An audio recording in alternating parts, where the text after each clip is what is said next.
कृष्ण को अलग अलग लोगों ने अलग अलग तरीकों से देखा और अनुभव किया है। इसे समझने के लिए दुर्योधन का उदाहरण लेते हैं। वह अपनी पूरी जिंदगी एक खास तरह की स्थितियों से घिरा रहा। इतिहास उसे एक ऐसे शख्स की तरह देखता है जो बहुत ही गुस्सैल, लालची और असुरक्षित था। वह हमेशा सबसे ईर्ष्या करता रहा और सबका बुरा चाहता रहा। अपनी ईर्ष्या और लालच में उसने जो भी काम किए वे उसके और उसके कुल के विनाश की वजह बन गए। ऐसा दुर्योधन कृष्ण के बारे में कहता है। कृष्ण एक बहुत ही आवारा और मूर्ख व्यक्ति है जिसके चेहरे पर हमेशा एक शरारती मुस्कान रहती है।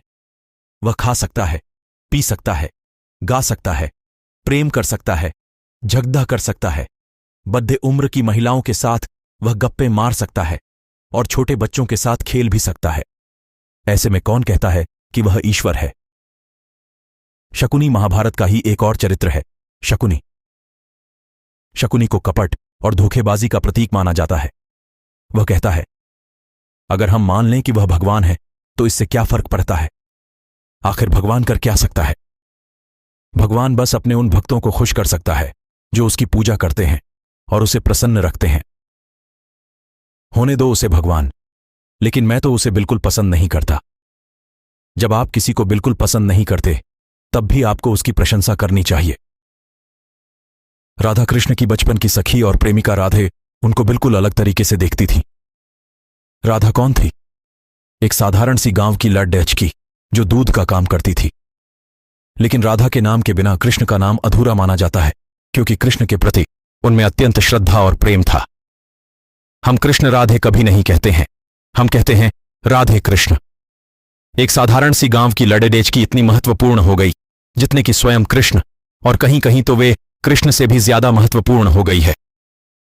कृष्ण के बारे में राधा कहती है, कृष्ण मेरे भीतर हैं, मैं कहीं भी रहूं वे हमेशा मेरे साथ हैं।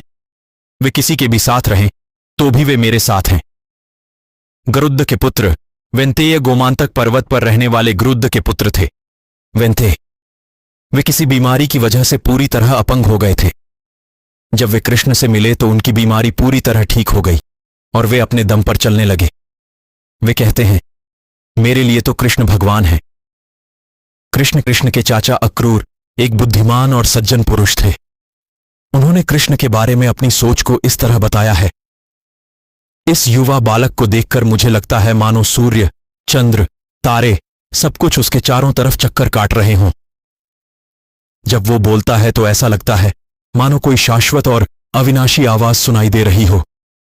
अगर इस संसार में आशा नाम की कोई चीज है तो वह स्वयं कृष्ण ही है।